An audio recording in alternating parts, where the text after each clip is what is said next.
अस्सलाम वालेकुम व्यूअर्स, कैसे हैं आप सब? ठीक है। अच्छा व्यूअर्स, सबसे पहले तो ये कि बैकग्राउंड नॉइज़ जो है उसको इग्नोर कीजिएगा, because I don't have any professional camera और any professional mic. So basically ये वीडियो है जो लोग आरएमआईटी में अप्लाई कर रहे हैं और मतलब they people know what is SSVF form जो है वो जीटीई प्रोसेस का एक पार्ट है, बड़ा इंपॉर्टेंट पार्ट है। वो आपने फॉर्म फिल करना होता है। तो मैं आपसे ना थोड़ा सा एक्सप्लेन करूँगा कि अपने एसएसवीएफ फॉर्म जो है वो कैसे फ़िल आउट करना है, ताकि आपकी जो है वो टाइम ज़्यादा ना लगे और आपका जो ऑफ़र लेटर है वो टाइम से आ जाए। तो सबसे पहले हम डिस्कस करते हैं कि जो सवाल उन्होंने पूछे होते हैं एसएसवीएफ फॉर्म में ना, जो क्वेश्चंस वो पूछते हैं। सबसे पहले है सेक्शन 1, उसमें होता है पर्सनल बैकग्राउंड। पर्सनल बैकग्राउंड में वो कहते हैं कि in 100 words or less tell us about you and your family. Do you have family living in Australia? If yes, please describe your relation to them and the type of visa they hold in Australia. ठीक है, ये section 1 का question है। Section 2 है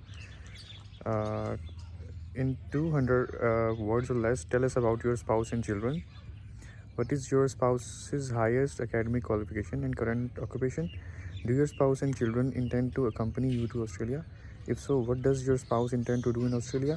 Are you aware of visa conditions and extra costs associated with bringing your spouse and or children with you to Australia? If you are under 18 years of age, will your parents or family member be accompanying you to Australia? If so, what type of visa they will be applying for? इतने बड़े सवाल का simple सा मैंने answer लिखा था कि I am unmarried. उसके बाद सेक्शन 3 में है कि education and employment background. In 300 words or less tell us why you have applied for this program. What do you know about the program and its cost? Are you aware of additional cost associated with studying in Australia? If this program is not related to your previous studies, why have you decided to change your career path? तो इसमें आपने सारा programme के बारे में बता देना है। ठीक है। फिर है सेक्शन 4 गैप इन स्टडी। कोई गैप आपका है तो वो बताना है। सेक्शन 5 है कि वाई आरएमआईटी। ठीक है, कि आपने जो है वो आरएमआईटी क्यों चूज़ की और आपने कोई ऐसी यूनिवर्सिटी थी जो आपने रिसर्च की पाकिस्तान में, या जिस कंट्री से आप अप्लाई कर रहे हैं वहाँ पे कोई और आपने रिसर्च की, या ऑस्ट्रेलिया में कोई और यूनिवर्सिटी रिसर्च की। फिर सेक्शन 6 है सर्कमस्टांसिस इन होम कंट्री, के कोई वहाँ पे सिविल अनरेस्ट या पॉलिटिकल अनरेस्ट तो कोई नहीं है, या इकोनॉमिक सर्कमस्टांसिस कैसे हैं आपके कंट्री में। अच्छा, उसके बाद है career progression and financial benefit. इसमें ये लिखा हुआ है कि आपका कैरियर पाथवे क्या बनता है इसमें आपका इस प्रोग्राम से। ठीक है, और आपकी सैलरी क्या एक्सपेक्ट कर रहे हैं आप इस प्रोग्राम के बाद अपने कंट्री में। अच्छा गाइस, ये तो वो क्वेश्चंस हैं जो उन्होंने एसएसवीएफ फॉर्म में आपसे मतलब कि ऑफिशियली पूछे हुए हैं। अब कुछ क्वेश्चंस ऐसे हैं जो कि उन्होंने नहीं इसमें मेंशन किए हुए, और मैं चाहता हूँ कि आप लोगों को पहले से आइडिया हो जाए उन क्वेश्चंस का, और आप जो है वो ऑलरेडी उस क्वेश्चन में उसको एक्सटेंड करके आप ऑलरेडी से उनका आंसर्स आप लिखते हैं। क्योंकि मैं काफ़ी स्टूडेंट्स को जानता हूँ जिनको ये मतलब 2 या 3 हफ्ते वेट करने के बाद उन्होंने एसएसवीएफ फॉर्म में ये वाले क्वेश्चंस ऐड कर दिए थे, और उनको फिर उसका आंसर लिखना पड़ा था, और मुझे भी लिखना पड़ा था। जब मेरा प्रोसेस चल रहा था तो मुझे भी ये ईमेल आई थी। तो मैं आपको बताता हूँ कि आप पहले से ही एसएसवीएफ फॉर्म में ये चीज़ें ऐड कर दें।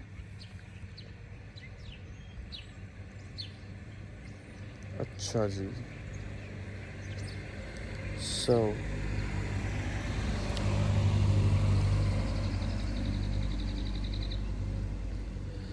गाइस, सबसे पहले आप सेक्शन 1 जो है आपके पास एसएसवीएफ फॉर्म होगा। सेक्शन 1 में आपको पता है उन्होंने आपसे क्या पूछा हुआ है।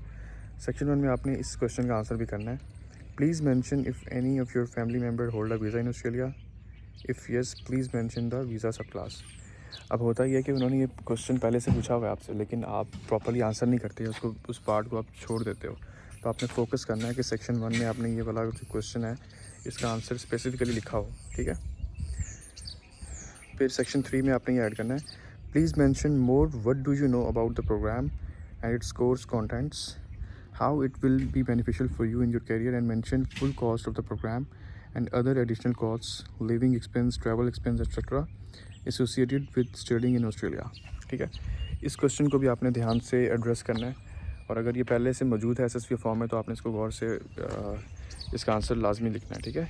और इसके पैराफ्रेजिंग आप कर सकते हैं वर्ड्स की और फिर उसका आंसर कर सकते हैं ताकि उनको आइडिया हो जाए कि आपने इस क्वेश्चन का आंसर उसको मेंशन कर दिया उसके अंदर SSV में, ठीक है। अच्छा जी, इसके अलावा सेक्शन 3 में ठीक है वो हमने कर लिया। अच्छा, इसके अलावा सेक्शन 7 में आपने इस क्वेश्चन का आंसर लिखना है कि how do you intend to achieve this goal and what is your incentive to return home, ठीक है। कि आपने जो अपना गोल मतलब सेट किया हुआ है इस स्टडी के रिलेटेड या इस यूनिवर्सिटी में आने के लिए, आपने क्या गोल किया हुआ है अचीव, और उस गोल को आप जो है वो कैसे उसको अचीव करेंगे और आपका इंसेंटिव क्या है, ठीक है, टू रिटर्न होम। इसमें बेसिकली पूछना चाह रहे हैं कि अगर आप यहाँ पे पढ़ेंगे तो पढ़ने के बाद आप of course they demand from you कि आप वापस अपने होम कंट्री में जाएं, ठीक है। तो आप ज़ाहिर है आपने कोई रीज़न देनी है वैलिड कि मुझे ये इंसेंटिव होगा या मुझे ये फ़ायदा होगा ये डिग्री पढ़ने के बाद और मैं अपने कंट्री वापस चला जाऊँगा, ठीक है। तो इसमें आप कोई भी लिख सकते हैं कि मतलब कोई जॉब ऑक्यूपेशन लिख सकते हैं, कोई सैलरी बता सकते हैं कि इतनी सैलरी मेरी लग जाएगी, ठीक है। आप ये बता सकते हैं कि मैं करंट जिस कंपनी में काम कर रहा हूँ वहाँ पे जो अब्रॉड से जो क्वालिफाइड लोग होते हैं उनकी सैलरी ज़्यादा हो जाती है, ठीक है। इस तरह की बात आप लिख सकते हैं। So guys, this was something I wanted to discuss with you guys, और ताकि आपके लिए बेनिफिशियल हो और आप आगे जाके SSVF फॉर्म अपना आसानी से फिल कर सकें। ये वाली वीडियो SSVF फॉर्म तक लिमिटेड है। नेक्स्ट वीडियो जो मेरी होगी वो SSVF इंटरव्यू से रिलेटेड होगी और उसमें आपकी सारी जो क्वेरीज़ हैं इंटरव्यू से रिलेटेड मैं वो उनको सॉर्ट आउट करूँगा। So guys, thank you so much for viewing this video.